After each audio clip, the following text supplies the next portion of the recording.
Good afternoon. We're Armilla, and we're building one of the first insurance products to underwrite the emerging risks of artificial intelligence. Now, unless you've been living under a rock or been asleep for the last couple of hours, AI is everywhere. Generative AI has shown us the immense potential that this technology can unlock. That is a good thing. And we think there's about 15 trillion of economic activity that will be brought to life with artificial intelligence. But it comes with caveats. Because of its complexity, it is often difficult to determine how these models arrive at the decisions they make. And if you're an enterprise, you will likely have hundreds of such black boxes that will run your organization and make decisions for you. Now, take the case of the pharmaceutical company that now has about 1,700 models within the organization. How do we trust them? And most CEOs today are being grilled by their boards for the adoption of AI within the enterprise. But most of these companies do not trust these systems at all. Why? Because we're moving from a world of deterministic decision-making to probabilistic decision-making. The best designed models with amazing teams and technology will still carry with it an inherent uncertainty within them by design. And now multiply that across those 1,700 models. And these uncertainties are evident today. Every day a new report shows up about some of the failures of artificial intelligence models.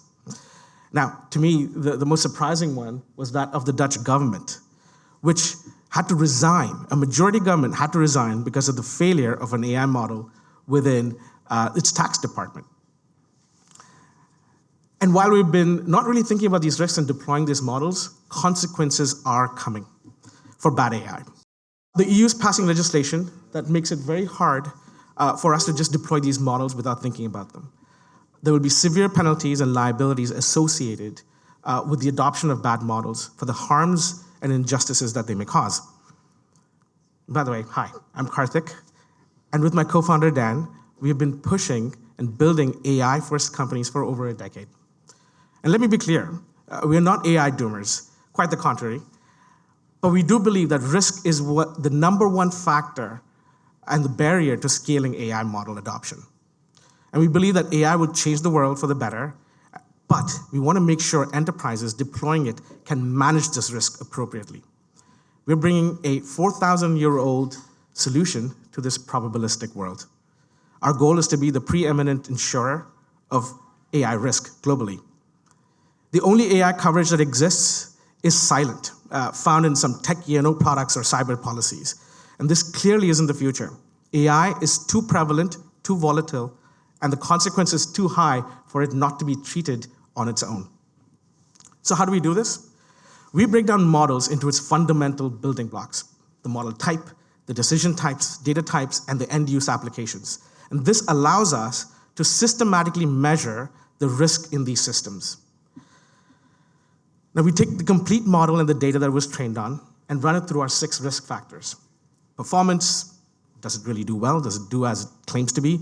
Data, is it sufficient? Is it clean? Is it healthy? Is it owned by the company that's using them to train the models? Explainability, robustness, will it work in an imperfect environment? And processes, was this designed well? And finally, bias.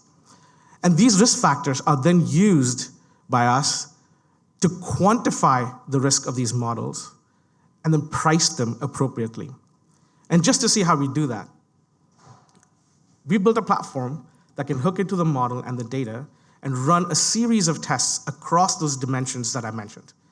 And these tests then provide us a snapshot view of what's working well and what isn't, right? So here there are 3 different warnings that we need to fix.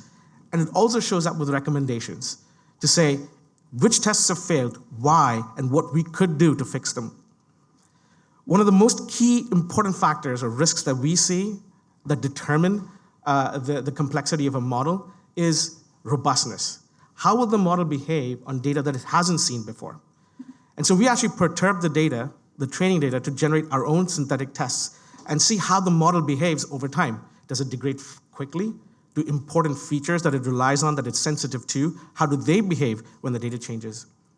And this information gives us a quantitative measure of what risks the model brings to the table.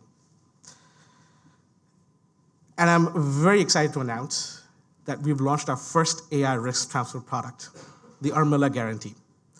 This is a warranty backed by Swiss Re, one of the largest reinsurers in the world, and Greenlight Re and Chaucer from the Lloyd's syndicates. How does it work? We assess the model, benchmark its performance, fairness, and robustness, and then guarantee that the solution meets the requirements of the enterprise and the KPIs being promised by the vendor. And if it doesn't, you get your money back. Now, this helps AI vendors build trust with their customers and shorten their sales cycles. We're bringing 3 different, multiple levels of risk protection for our customers. Number 1, model assessments. Think of it like a SOC 2 compliance report for your AI model. The guarantee product we just talked about. And then finally, we'll be launching true liability protections from these models. Think hallucinations. Hallucinations that can reveal personal private information, or if the model's been treated on or trained on proprietary information that the company did not own. There are these risk exposures that come in that we determine that if a model is safe enough, then we will be able to protect them from the liabilities. So when Sarah Silverman comes around suing OpenAI, OpenAI has some protections against such lawsuits, should it be false. Hey, this is Haley from Chaucer. So I think increasingly, we will start to see AI exclusions, and I think that customers will indeed want a product that responds directly to what they perceive to be a huge risk. Chaucer decided to partner with Armilla for a couple reasons. One, the expertise and experience of the team. Karthik and Dan have decades of experience within this space. And then I guess the second major reason would be that their technical ability to assess AI models is something we haven't seen anywhere else. Armilla has created a product that goes some way to close an already existing gap in coverage, but also has the potential to replace existing policies as and when the risk will mature into something new. Their unique ability to understand the way AI is used and embedded in each business gives them the right insights to bring to market an innovative product, covering risks we currently do not cover, and providing comfort also for those risks we do. Armilla is uniquely placed to enable businesses to continue in their pursuit of innovation by providing innovative insurance solutions. It's an exciting new world of possibilities, and we're looking forward to enabling that and be a catalyst for the adoption of good AI.